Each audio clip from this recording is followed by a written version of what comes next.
Damn, what's cracking, y'all? Man, I'm so glad you guys can make it. You know I love y'all, right? Hey, check this out, though. Is you down? I mean, speak now if ever hold your peace, man, because you be acting like a buster sometimes. Real shit. It's time, man. It's time to right some wrongs and to change history. Two of y'all gonna go out on your Vago shit and you gonna go spray some of them ballers. And the two of y'all gonna go out on your baller shit and chip some Vagos today. It's cracking. And you know, we about to kick off some pretty major beef in the city right now. You know how I love beef, nigga. I'm telling you, I'm a beefitarian, nigga. I love that shit. And you know what? After all this shit is said and done, after all the mayhem, it's gonna be one nigga stepping out of all the ashes on the tin knob. And that's gonna be the tall, handsome motherfucker by the name of me on Moving Gang. Watch what I say. Hey, come here, man. Let me show you these hot-ass whips I got for y'all. Check it out.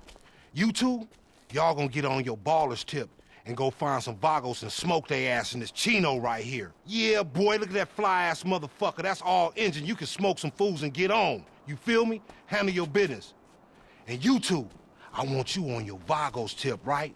And go straight down there to Covenant Ave in this Buccaneer right here. This motherfucker right here got plenty of get up. Smoke them fools and get gone, you feel me? I'm loving this shit, man. Lamar's Revolution, leadership with a friendly face. I kind of feel like a gang-banging ass cult leader, like Jim Jones minus the fruit punch. Kill them fools, my son. Handle that shit. Love y'all niggas. This is a Generation Gaming production. Shut up and sit down.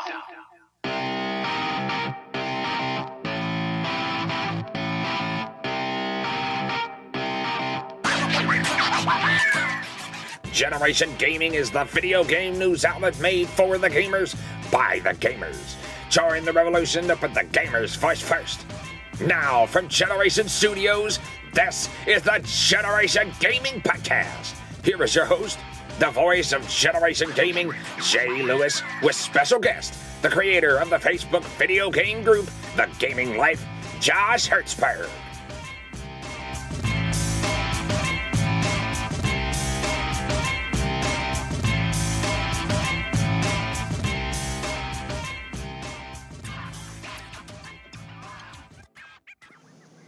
Hello, everybody, and welcome to the Generation Gaming Podcast. I am Jay Lewis at your service once again.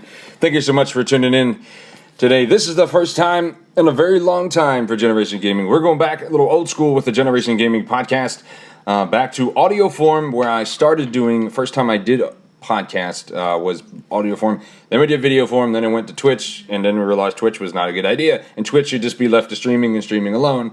But that's okay. But today, it's a good time to go back and rehash things that worked the first time and should have stuck with.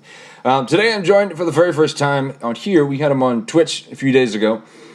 He is the creator of the Facebook video game group, The Gaming Life, and is also, the man that we are, Generation Gaming is collaborating with to promote one of those groups. The man himself, Josh Hertzberg. How you doing, man? Thanks for joining. Yeah, I'm doing pretty great. Thanks for having me. Hey, I appreciate this, man. I appreciate it a lot. I've tried to interact with his. Lately, I've been doing a lot more, trying to interact with other video game groups. It's kind of weeding through who would actually care about, promoting their group, or who would want to, really care about the industry and try to make it a better place for gamers, because it's all about, even though it's a business sometimes. Before we get into it, so basically what it is, the premise, like always, Generation Gaming Podcast, it's news and headlines, upcoming game releases, sometimes previews and reviews depending on the game and the time, because anytime I like to do a review or preview, I really want to have the time to do it and make it justified. And then we always end it with a Generation Soapbox segment, whatever's on our mind, whatever's bothering us. Doesn't always have to be negative, but mostly is. But before we do that, I just got some programming updates I want to do for the Generation Gaming Twitch channel real quick, just small little things. For us, once a month we always do this. It's the Generation Gaming Mega Stream, 6 straight hours of gaming. We do it at the last Saturday of every month, normally, but whenever there is a new Call of Duty Zombies map, we always revert that to whenever the day of that release is. for us, for Xbox that is, because that's when the crew, the guys on my crew, the Generation Zombies crew we call them, they're in that group. We all have Xbox, so we get that 30 days later, unfortunately, but doesn't matter. Anyway, besides that, it's the Tortured Path Easter egg hunt mega stream. It's going to go down Thursday, July 26th, 6 straight hours, like I said, from 4 p.m. to 10 p.m. So if you're a Zombies fan and you don't have it yet, or you have an Xbox, or you just like zombies enough, you want to come check it out, by all means, come check us out live on the Generation Gaming Twitch channel. And I'll put the description, the Twitch description, which actually should be already down below in the chat. Nonetheless, let's move away from that into why we're here. And Josh, so been about I think maybe a couple weeks now, close to 3 weeks, almost a month maybe, that yeah, something like that. Something like that. That Josh and I kind of were talking a little bit, or both of our groups. My group's close to 200. His is close to about 800 members. And it's hard getting I feel like at first it's easy to get members for a group on Facebook, no matter what it is, and then it kind of slows down, depending on what it is. I think the one thing, before I ask you what gaming life is about, is one thing I noticed is our groups are kind of the same in that I think it's both, and I said this to you before, it both feels like a place, like a platform for gamers to have a place to come talk games, to have a voice, and not have to worry, not that they worried anyway, but have a place to where they can come just be completely open about video games, about any problems they have, or what they like or dislike, and not have to worry about, being backlashed on it, because I think both of our groups are pretty good about that. What made you want to start the gaming life with the group?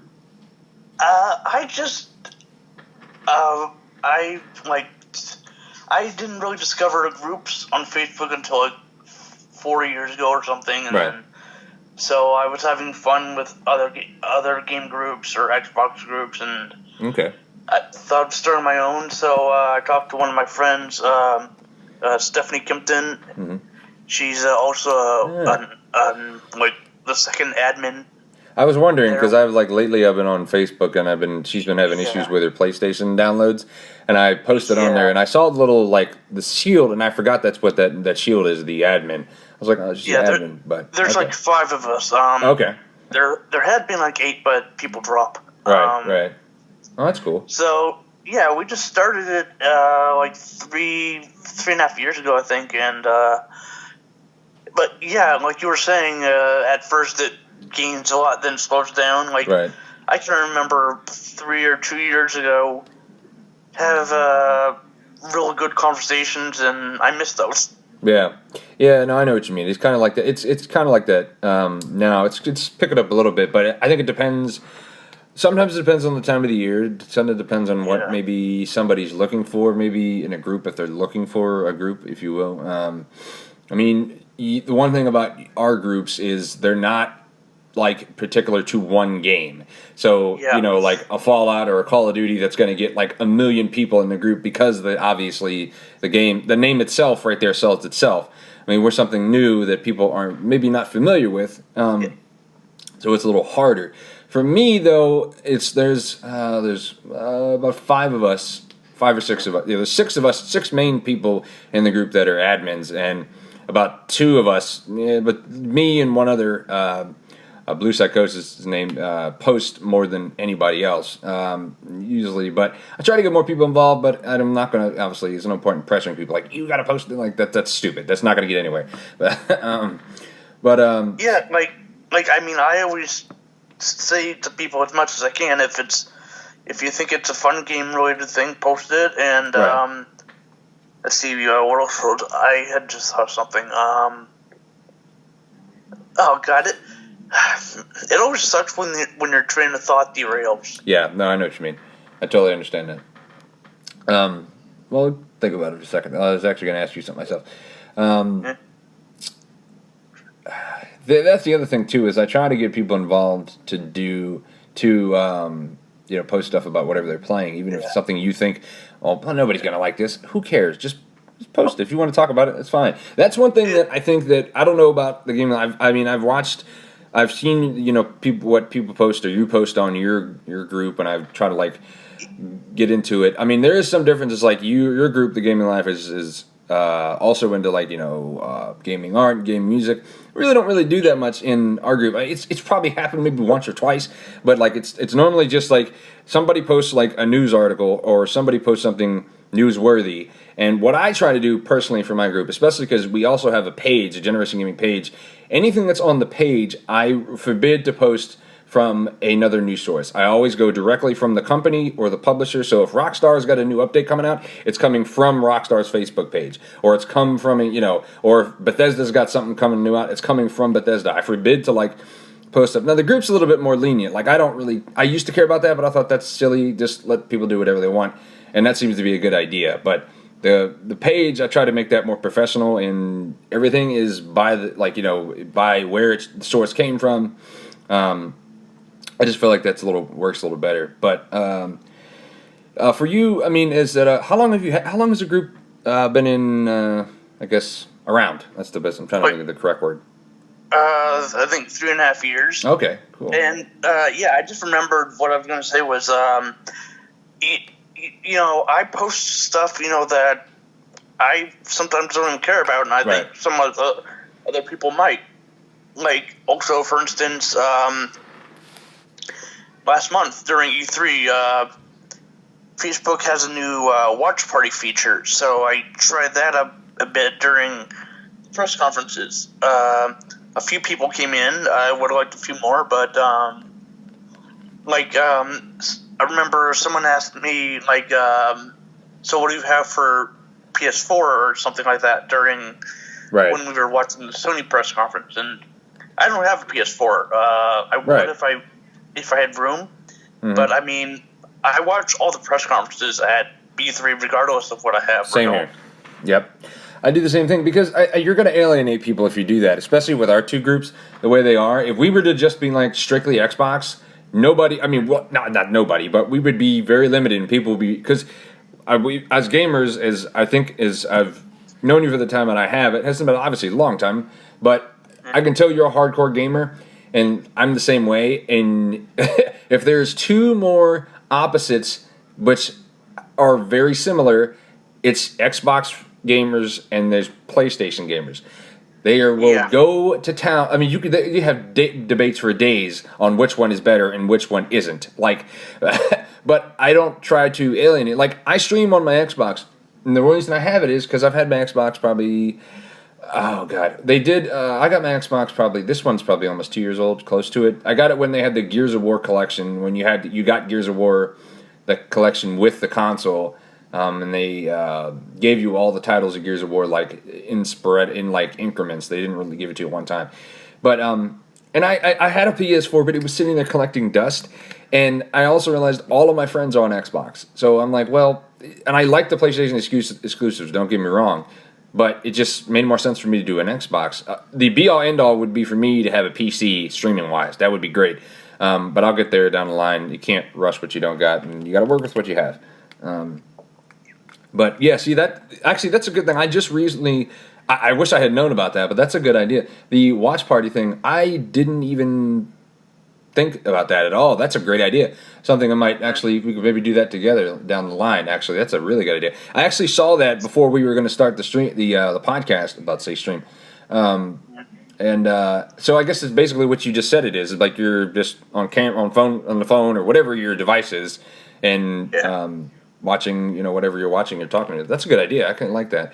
But see, like you said, like PlayStation. You don't use a PlayStation, but you're not going to be ignorant enough not to invite people who are PlayStation fans or, gamers or whatever into your group, because that's just silly. It's not going to get anywhere. What's the point of having an open-minded group if you're not going to, talk to other, gamers that don't like or don't have an Xbox, for example.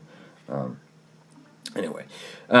So I guess what I was also thinking is, or wanted to know is, with your group, now your group's more rules based than mine, and that's no problem. It's no particular. I just noticed that. Was there any particular reason for that? Like sharing. I was going to ask you that. Is there something that happened, or this is always how it's been for you? Like you don't let people share things outside of the group. You know what I mean? To other things. Is there any particular reason for that, or is that just something you've always done? No. This is actually new to me.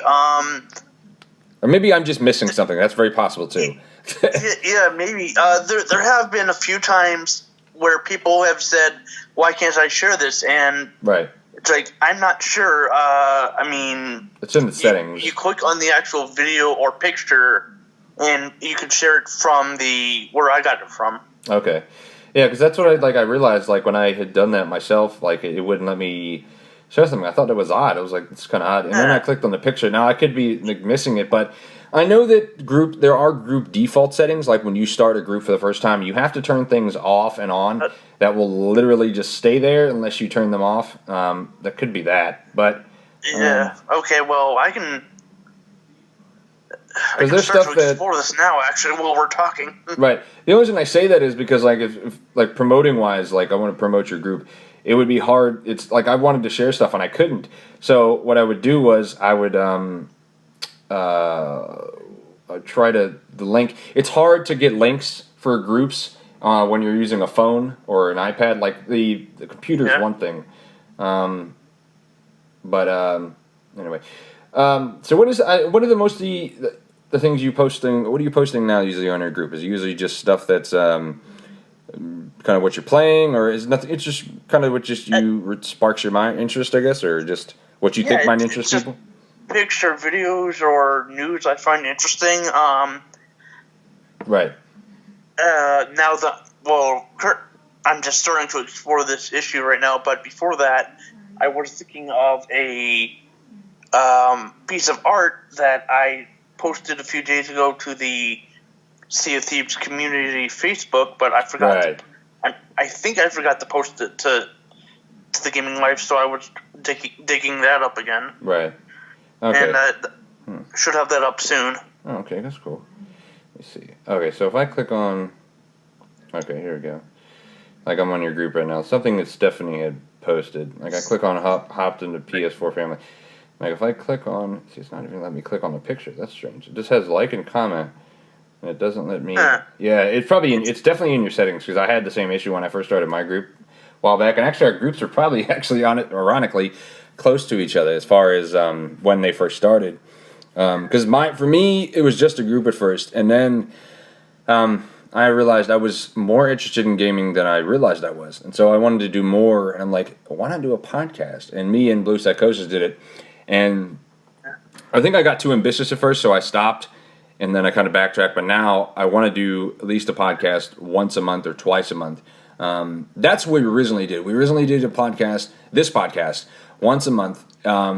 Because I realized I try to do it every Monday. And I realized I could do that. But I feel like there's more content when I'm actually doing it once a month versus me doing it once a week.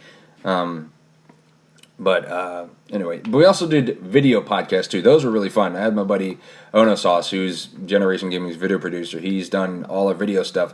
He does professional photography too, so he came to the house and we set up kind of like a video studio. And we did an E3 podcast last year, a video one. That was really cool. We didn't do one this year because he couldn't get here, but it just kind of bummed me out. But we're going to do one, I think, either for, not Comic-Con, but something closer to a Black Ops 4 release. Anyway. Okay. Go ahead. Yeah. Side note: Russia's out. Oh wow. Okay. I had to keep track of that. I kept track a little bit on Twitter, but that's mainly I was looking for some gaming stuff. But I saw people posting about it. Okay. All right. Moving on. So for those of you who are interested in the group, or in wanting a place to go that you can just feel comfortable about talking about games, no matter what it is. Obviously, no racial slurs or harassing people in any way and like that. Both of our groups are like that. I don't have it stated. I know that Josh on his group has it literally stated out there, and that's really good. I need to do that myself, but I've never done that. I guess because I never had an issue with it, but then again, I never thought about it, so I should still do it anyway. I feel like, but.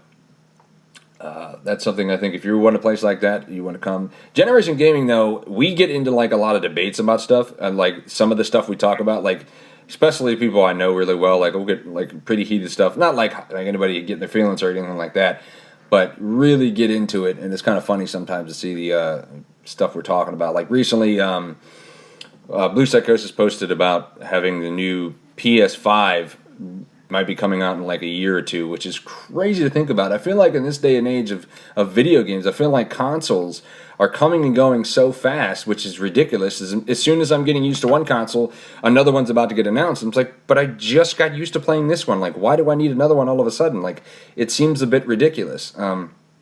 As it is if you're a console player. I guess on the PC side of things, you can always upgrade. There's always something new coming out. Yeah. Anyway, all right, moving on. The other day, Josh and I got on Xbox together and we're trying to do something. Wow, we got into Sea of Thieves together.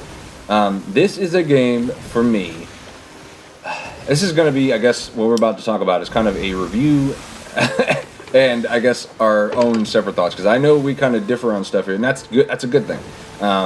But I've also literally gone out of my way to understand Sea of Thieves as much as I can, and that's not just because Blue Psychosis, who actually was like, listen, man, he's like, I know how you feel about the game. Was like, why don't you try it with me?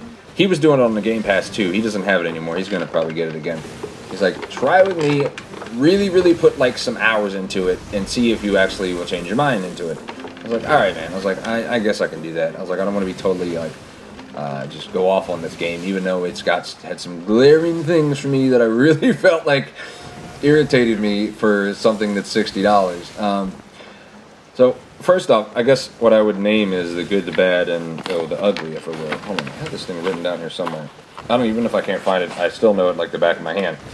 But basically, what I was thinking was, come on, you're here somewhere. Was Sea of Thieves is, well, number one on paper, an amazing idea. I mean, the game itself can be just, I mean, it has so much potential. I just know it could be probably one of the best games. But then when I went and I played it, I'm like, I like literally like I was streaming. I was like, I raised my hand, I was like, excuse me, question. Where are where's all the what's the question I was looking for? Where's all the the content? That was my big issue. So I got in there. There's no leveling up for your character. That really bugged me. That wasn't the part. Okay, let me backtrack a little bit. When I run into the game, I'm like, okay, let me go pick a character. All right, cool, create a character. Nope, you can't create a character. Well, you can, but you can't. I went in there and I saw these generated characters for me to pick from. I'm like, you've got to be kidding. I'm like, come on. In this day and age, you need to like. I'm really meticulous when I review games. Like, I know probably some people are like, man, just like take it easy a little bit. Like, no, that's why I am. Generation gaming is partly about like I'm not the only one in my group that does this. Like, we really go off, and you should, because I'm sorry, but games are $60, and I feel like more people need to understand what they're buying before they buy it, so they don't waste their money on something that might be bad. And I don't think Sea of Thieves is a waste of money. I don't think that anymore. I did it first because I'm like, all right. Then I realized, okay, you can kind of create a character. You can create a character. You can add things to your character. It's a lot better than I thought. It's more deep than I expected it to be. It's not as what's the word I'm looking for? Empty. I guess that's the word I'm going to probably try not to use over and over again.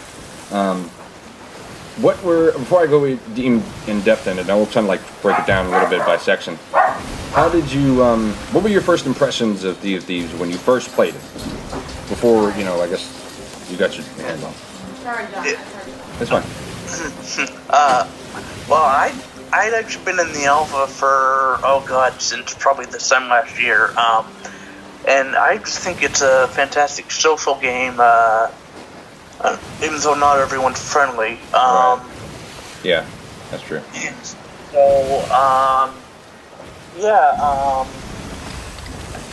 hang on. No, you're right. No problem. Okay,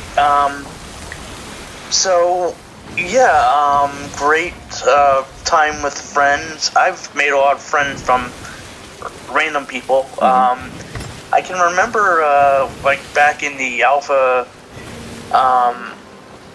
there were three of us, one guy from New Zealand, and I forget where the other guy was from. So the third guy had to go to the bathroom, and he he had been on the wheel. Right. We thought we were safe, so the guy from New Zealand and I got talking about stuff, and I think we got to soccer, and that got us all distracted. And the third guy comes back on and said, we're about to hit a giant rock, right? And it's like, oh crap, we were just feet from it, and yeah, we hit pretty good. Yeah. That's the thing. Yeah, it's very, the mechanics in the game are good. I actually don't. I mean, the fighting can be a little left to desired sometimes. The mechanics, the ship mechanics are really good. I like that a lot. I like how realistic it is, how the feel of it. You have to turn it this way, the ship a certain way. If you're trying to miss something, you have to judge it way before you hit. You even get close to it because of the way the ship is. It's very realistic. I like that. I like realism in games. Yeah. I mean, some games, realism doesn't matter, obviously. But some games, this is a mix between the two in this kind of game. It's very much fantasy, obviously, but that side of it, the ship-oriented side of it, it makes you feel pretty important in what you're doing with the ship, especially when you have a crew of people together. It is a big thing. I mean, I played the beta, the open beta for Xbox One, my buddy Kickapoo, and not even, I probably wasn't even 5 minutes, probably wasn't even 2 minutes. I literally got in the ship, got in open water, got to an island somewhere, and I lowered the anchor. I don't know what I did. I might have beached it maybe or something. The ship just went down automatically. I don't know why, I don't know how. I mean, it was hilarious. I have the video, and I'm going to put it in the podcast. It should be playing actually right now, video-wise in the background. But it was so funny, and I just could not stop laughing. And that right there showed me, I mean, even before I played the main game, I'm like, okay, this game is definitely one of those games that you can make your own fun and have a blast doing it. Well, a friend of mine posted a funny, like a compilation of glitches, and I responded to him, glitches really aren't that bad if they're freaking hilarious. Yeah. Yeah, like I'd say back about when the game launched up until about month and a half ago, there were all these instances of ships just launching off into the sun or into the air, and yeah, I never experienced that, but I wanted to. Yeah. Wow. That's I've never seen that. Like, was this any particular time? Like, was it like around the beginning of the game's launch, or was it just recently? Or well, actually, it was in the beta. Ah, okay. Maybe the alpha, and yeah, it continued on to after the game was launched. I see it every so often nowadays, but when you're actually playing, or just like in videos you've seen. Oh, no, well, in videos. I've never seen it playing myself. Oh, okay. Yeah, I wouldn't imagine you'd seen it. Well, I mean, not that it's not possible, of course. Yeah. What, before you got to the alpha, or even the beta, or playing in general, what about the game, like Sea of Thieves, intrigued you or pulled you in? Because I will say this, Rare pulled out the top shelf car salesman pitch at E3 when they announced it. I was kind of excited about it myself. I hate to say it like that, but that's just the way. I mean, that's what E3 is. E3 is a giant sales show, and it's for you to get excited about games. Unfortunately, though, I really don't like it when they're like, "Oh, this great game, it's gonna wait till 2020." I'm like, but that's like 2 years away. Like, why do you don't? Or even worse for like Final Fantasy when it takes 10 years to come out. Or like it's. Which the Square's now admitted they shouldn't have announced. I saw something like early. that. Yeah, they at least they had the gumption to do that. Most companies would just ignore it and keep going, but some companies really don't have a great relationship with their community. And then I find that games that do, Rare is actually one of those companies that I'm actually realizing that actually does communicate with their fan base. And I noticed that developers that do that have are usually better off. Their games actually get better. For example, and I hate to make this example, but I'm a huge fanboy of it, and I follow the game very much. Is Call of Duty World War II Nazi Zombies in particular. The fan base, the lead developer, the creative director for the Nazi Zombies mode. I actually gotten to know him actually on Twitter. to the point where he's come and watched our streams sometimes. When they released DLC 2, the map was called the Shadow Throne, the Zombies map. I engaged him on Twitter, and we asked him, would you come and watch it? And he did. He came and watched it. I am not a big streamer. I have about 120 followers, and that's great on Twitch. But I know there are YouTubers out there that are way bigger than I am. He didn't need to do that. He didn't need to stop by. He even shared my channel on Twitter, and I got flooded with viewers that day. And he didn't need to do that, and that really bumped me up a lot. But for somebody like him to do that meant a lot. And he really does interact with us like a lot of the people on Twitter. And he will listen to what we say. Now, obviously, you're not going to listen to every single thing that somebody says to you, because some of it's just ridiculous. But it's usually something that overwhelming. They will change it. They really will try to go and change it. Sometimes it's very hard. Now, Call of Duty does weekly updates for all the modes. Well, multiplayer and zombies. The campaign is done with. They're finished with all the bugs and everything now. But those two modes, they have weekly updates, and that's a new thing in Call of Duty. IW didn't do that until like the latter half of the season, the DLC season, Infinite Warfare. I mean, so when games do that and they really engage with, the community, I've never seen the downside to that. And I think that Rare is doing that too now. That they had to have noticed that there was some issues with what they released to the public. But I wanted to ask you this because I like him. He's not I kind of disagree with him sometimes. The review I put on the Gaming Life of the Angry Joe show. Did you watch that at all or check that out at all? It's okay if you didn't. I'm just curious. Yeah, no, I saw it, okay. And I mean, like I wonder if he's ever tried it again. I don't follow Angry Joe so much, but. I watch some of his videos because, I mean, yeah, a few have gotten me a little annoyed, but, most of the time they're funny. Yeah. No, he's good. I mean, he's very meticulous. He describes what he's talking about very well. He's not, just throwing out random words. He really understands. He understands the business. He understands the way a game is supposed to be designed, and that's important when you're reviewing a game because you can't just say, oh, well, that sucks and this sucks. Well, why does it suck? I mean, you got to have some descriptions in there to make it sense of what you're talking about. That's what kind of caught me before I got Sea of Thieves was I saw his review and I was like, wow, this is really bad. And I'm like, it really turned me off. And then, because, you can't deny, like, a lot of his points make a lot of sense. I mean, the negatives of it. But on the other side of that, you're saying, like, the other day, when we were playing, you and I, when I started one of the videos, and I was up on the mast, or up on the top, the crow's nest, or whatever that's called, and just looking around at the world on the water, it's probably one of the most beautiful games I've ever played. It's just gorgeous. It looks amazing. And I know graphics are not everything, because gameplay is number one. Yeah. That's what gameplay should always be, number one. But I've never seen a game that, this doesn't sound funny to some people, but I've never seen a game have better looking water than Sea of Thieves. It looks so good, and it flows so well together. That's what I kind of thought, like, when I was disappointed about it. I was like, I feel like I'm playing No Man's Sky here, because the content was really lacking. I understand, okay, all the factions have their own leveling system. Thank God for that. That's what kind of kept me into it. It's like, okay. And then what I really liked, and it's going to get me into it, I might actually play it when we're done here, is, or stream it anyway, is the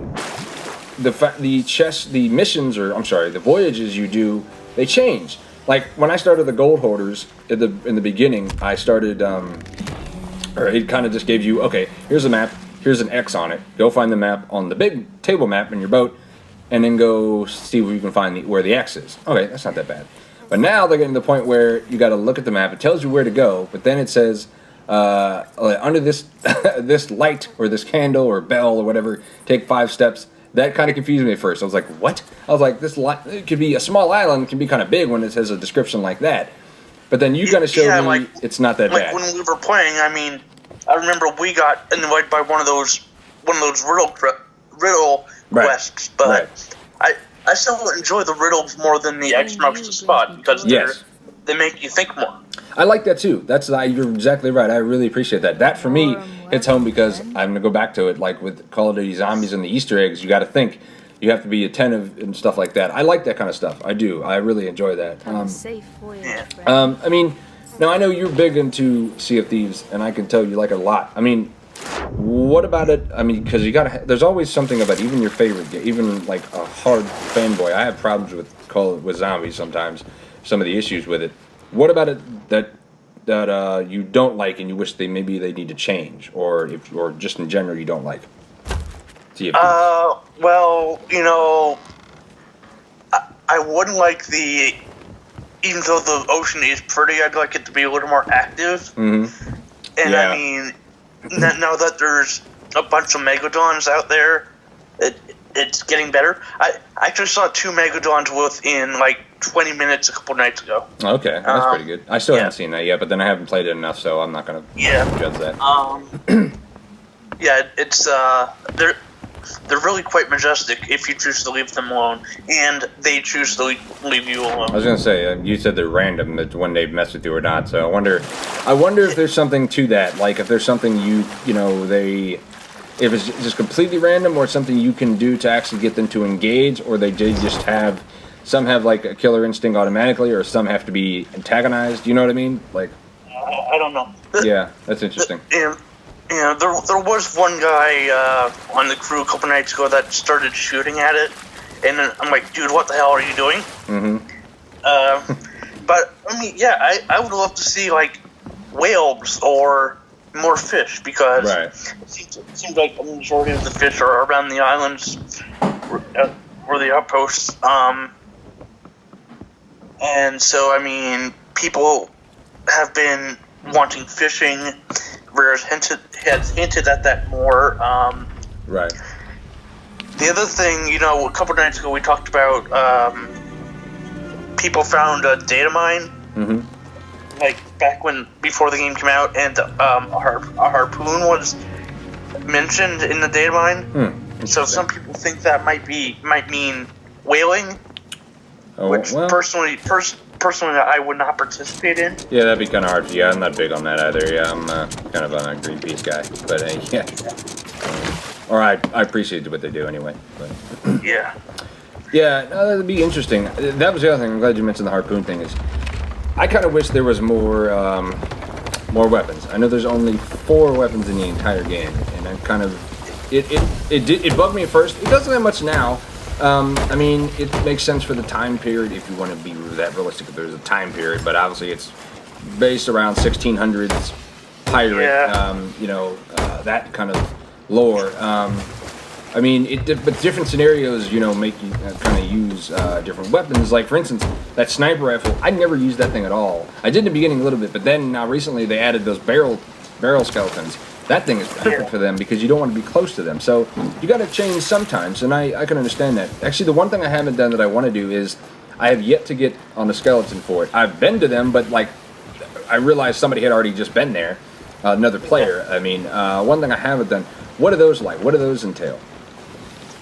Those are waves and waves of skeletons. There's like a sound that will come up when the next wave is coming out, and they'll like come out of the main fort, and then you've got to take them all out. And there's 4 types of skeletons: the normal, plant, shadow, and golden.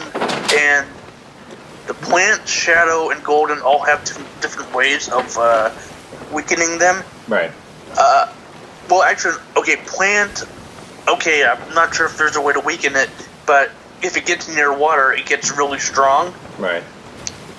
Shadow, you have to take your lantern and shine it on them, but if it's night, they become really strong. And then golden, you can take your bucket and splash them with water or lead them into water. So, the thing, like, this week with the gunpowder skeleton commendations, forts would be a real good place to go. Okay. especially if you're looking for golden skeletons, because I mean, I'm only like level 25 with Order of Souls, so Right. I'm probably not gonna find golden skeletons on anything but skeleton forts. Okay, I see what you mean. Yeah, see, that's the thing about the game that like makes me want to play it is the factions.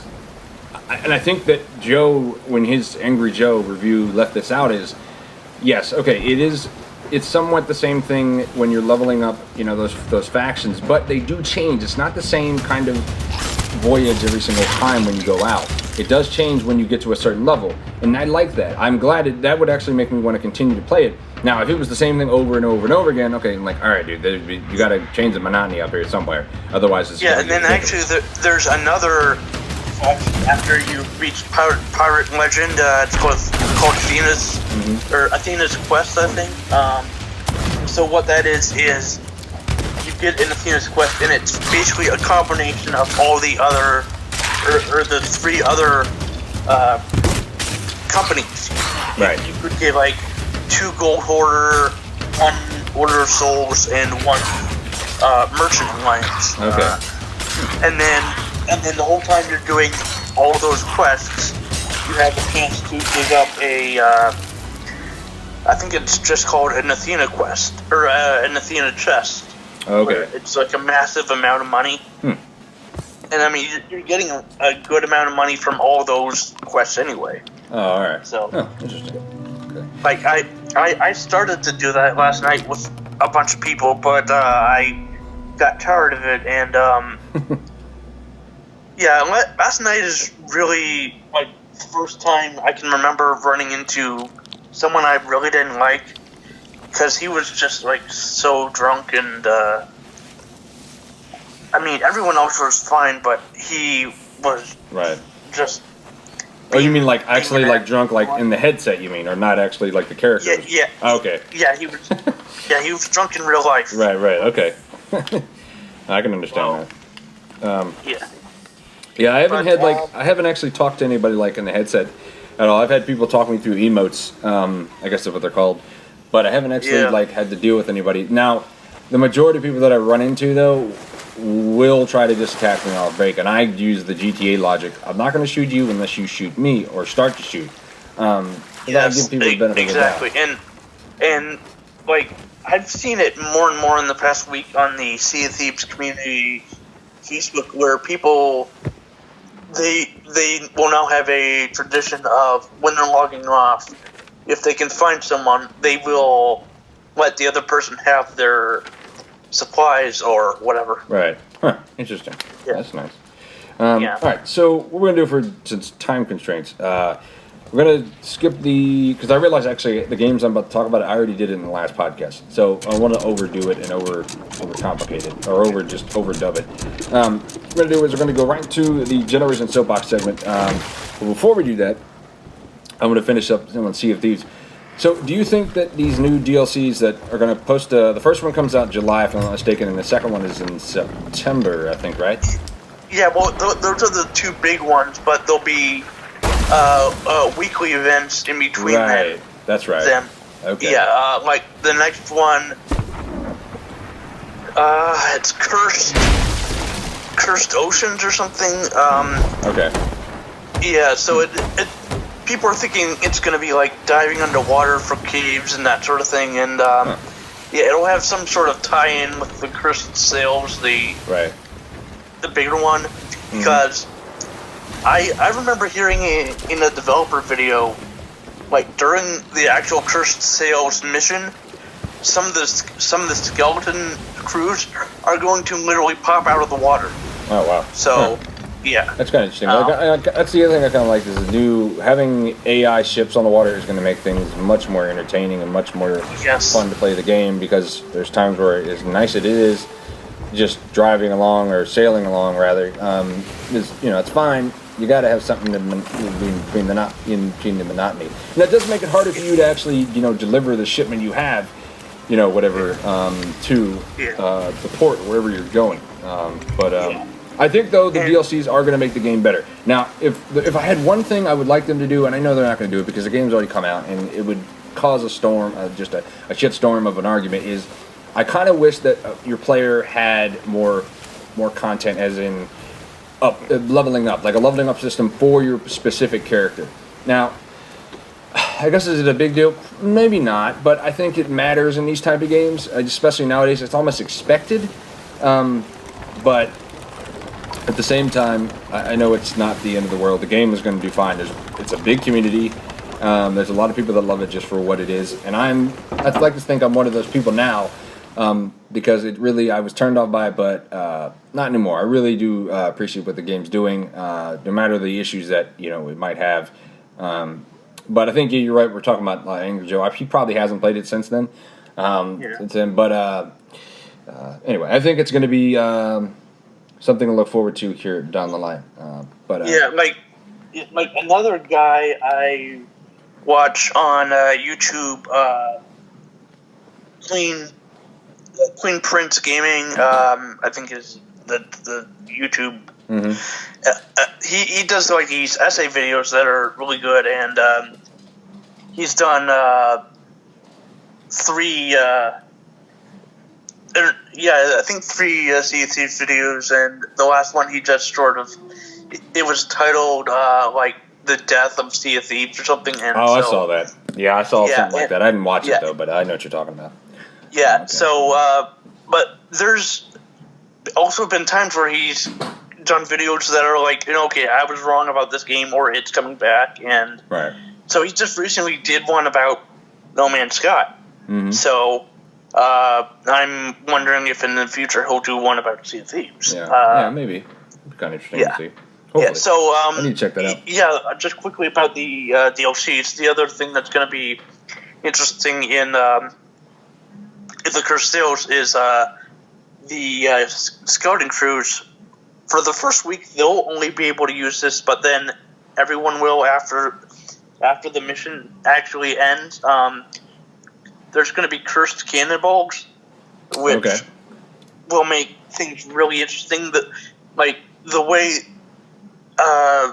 some of the developers have mentioned them, it's like there's a cannonball that can like instantly stop a ship, or make an entire crew puke, or one that can make an entire crew dance, or. I hope they make those hard to get, or some of them hard to get, or like work for them. I imagine they wouldn't be that easy. Yeah, exactly. Especially when you're stopping a ship. That could be annoying if it's not done right.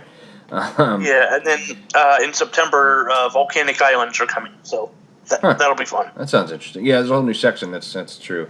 Okay. All right. Before we end it, we're going to do what we always do at the end, is the Generation Soapbox segment. Normally what we do is we pick a subject that's kind of usually just bugging us, or something that's just we know we got to talk about, that's important to the gaming community, video game community as a whole, and for players as a whole is what I mean. So today, that is unfinished video games, and it's something that really, is out of all the things in the gaming industry that need to be fixed soon and need to be fixed at all, it is the fact that we get these games that are unfinished. And it is not a new thing. This has been going on for probably 5 years, maybe more. Back to the 360 days. I can remember Battlefield 3 had the issue where the game was so unfinished that their own stockbrokers, or the shareholders, their own shareholders sued EA because the game was so unfinished. That's pretty bad.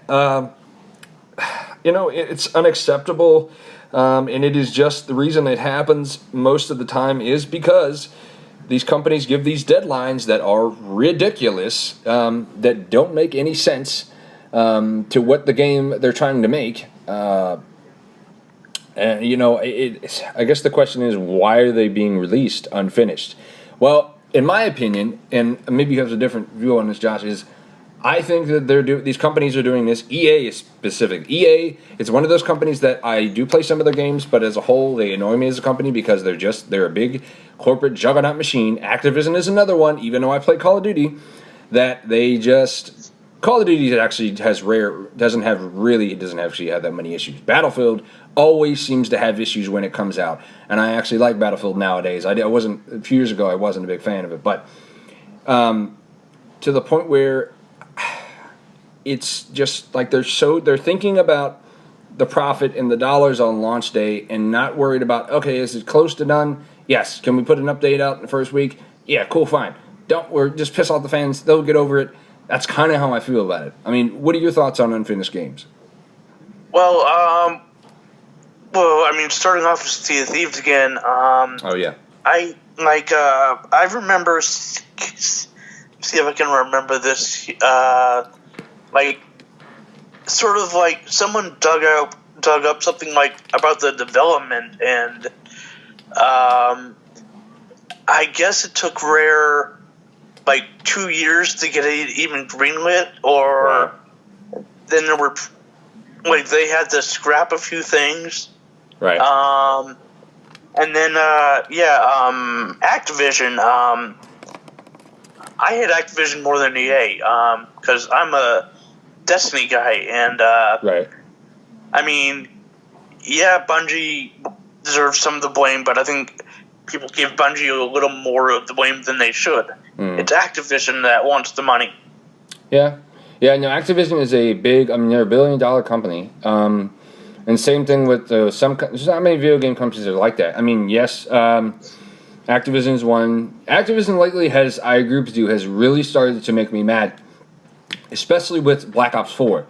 I already pre-ordered it. I know it because I'm so excited for zombies. But this whole thing with their pass and what is it? The Game Pass. So apparently, right now you can only buy the digital Game Pass or the digital version of the game in order to get their season pass. They're calling it the Black Ops Pass. That's really dumb, especially because I don't usually buy them. I don't usually buy digital deluxe versions. And that's no particular reason. I just don't want to spend that much money at one time normally. And trust me, I probably would, but I know I get yelled at from the lady of the house, so I just don't do that, and I just take, it's not a big deal for me to, sometimes people like to, you get a little bit more of a digital deluxe, you get a little, cosmetic stuff, or a gun skin, or a crappy gun, or something, but I kind of see what you're saying, though, about Activision. I kind of agree with you on that. Have you had any experiences with, personally with unfinished games? That you can remember? That I can remember, even though I am a Destiny fan, oh yeah, definitely back in the beginning, with D1, the story, even though, I knew there would be more coming and content, real interested to see what, the content in September is. There's gonna be 9 new supers, so I think that is a good deal, and hopefully the story. Hope it's gonna be good, even though Kate dies. Right. See, that's my thing about Destiny. Real quick, I'm sorry, but about Destiny is. Destiny 1 and Destiny 2 did this, and I actually liked Destiny's story in the beginning. Destiny 1, Destiny 2, I've never played a shorter campaign in my entire life, and I know that's not the premise of it, but at least with The Division, when I played that, the story was actually reasonably long. Or not long, but it was enough to where, okay, this isn't bad. It should be more than 6 hours. I would be less than 6 hours, we got a problem. I'm sorry, we just do. But I know that not the main game is not premised around the single player, but why bother having it in there if you're just gonna it's like just throw it in there. I don't like that. Okay, and the Division, that's another one I enjoyed the single player, and my favorite thing was going around and picking up all the phone calls. Same here. Them. Yeah, that's a good way to get in the story. I agree. Yeah, and I guess now thinking about it, that's another one some people would say that was unfinished. I'm already signed up for the beta for the Division 2. Yeah. Yeah, I played And, Division, the first one as well. I haven't signed. I need to sign up for it, but well, I think you had to pre-order. Didn't somebody said? I heard you had to pre-order it to get the beta, but or maybe that's not the case. I imagine it wouldn't be, and eventually. Okay, no, it was. You can sign up for the Division 2 beta. The Fallout 76 beta, you have to pre-order. That's it. Okay, I got it mixed up. You're right. Yeah, yep. Which is kind of mad because I'm a huge Fallout fanboy. I'm a huge Fallout fan. Yeah, I'm definitely very intrigued by that. I mean, I mean, I know it won't happen right away, but I can't wait to be nuked by a random group. Yeah, it's kind of odd. I'm not sure if I'm going to be playing. I might play in a closed lobby because I know they're giving you the option to play solo. I'm not sure how I feel about that. At least you have to work to get the launch code keys. I wonder how easy they are to get. I'm sure, though, once the process is figured out. If I know Bethesda, though, because I worked for Bethesda as a game tester back from 2008 to 2015, which is probably one of my... Actually, no, it was my favorite job I've ever had. That's why I'm a big Bethesda fanboy. I mean, working in Bethesda, Maryland, I'm about 35 minutes from Bethesda, Maryland, from where I live. It was my all-time favorite job. If I know them, they probably won't make the same. If anybody who's played a Fallout game, even 3 and 4, you probably should know they're probably not going to make those launch codes the same process twice. They'll probably switch it up to where you can't memorize. Now, maybe it'll be like various situations, but they'll make it different. But Fallout's another game. That's one that's finished. I never had issues with that. One, though, I wanted to point out, it was No Man's Sky. I mean, this is a game that was like so hyped to no end. I mean, all the major outlets, Sony themselves, and et cetera. The expectations were so high. No pun intended, I guess. The game launched plagued and just with performance issues. The content was just gutted. That's why I resemble it to Sea of Thieves, even though I feel like Sea of Thieves has more content. For its release, presumably, make like obviously deadlines. That's what you go back to. It's always deadlines. It's like, why is this acceptable? It should not be acceptable, especially because of how much the game costs. Now, granted, most people forget. A game costs more. They don't cost $60 to make. Let's make this well understood right now.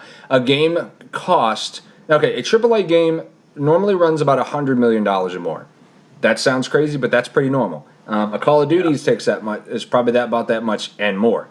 All those big, like any EA Battlefield games, those are going to cost about that. I'm not sure like a Sea of Thieves, but it's in that range. It's probably close. I don't know if I'd call Sea of Thieves a AAA game. It's probably close.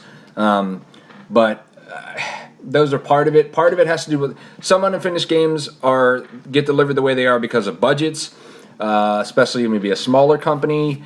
You could tell sometimes that things aren't finished in times and then they have updates. I usually don't mind it if it's unfinished. Of course, I don't want it to ever be unfinished. But if it's something that's fixed really, really quickly and it's not something that's hindering me continually, then okay, fine, I'll give it a pass, whatever. If I know the company, I always try to look into the company of the game I buy. I try to see who's making this. Do you think that, just out of curiosity, do you feel like this is something that could get better or get worse? Do you think we'll just continue to see this trend of unfinished games? I guess it's from history. Yeah, it might still be around in some cases, but I mean, yeah, it's not like trends stay around for so long. Right. I mean, I think the Battle Royale trend might. Well, I mean, some say it might be dying. I see articles that say otherwise. I keep seeing that too, actually, yeah. Yeah, when we were talking about Bethesda, that just made me think about, they have confirmed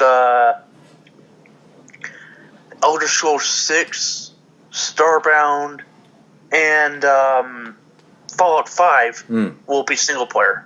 Okay. So that's interesting. Yeah, because Fallout 76 is the prequel to everything. Before everything. So be interesting. Yeah. Well, that is all the time we have for today. Josh, thank you so much, man, for joining me. I appreciate this. This is really cool. It was a really awesome podcast. Thank you so much for stopping by. Yeah, thank you. I appreciate that a lot. Everyone, please go over to Facebook right now. You can check Josh out on and his group, of course, The Gaming Life. Just go to search engine, type in The Gaming Life, and you can find him on the little. You'll know you at the right place because they'll say The Gaming Life and have like little Mario background in the cover photo. And also check out the Generation Gaming group and page. You'll see the Generation Gaming logo, like you see right here on the YouTube channel. Thank you so much for watching. I am Jay Lewis. This is the Generation Gaming Podcast. We'll catch you guys on the other side.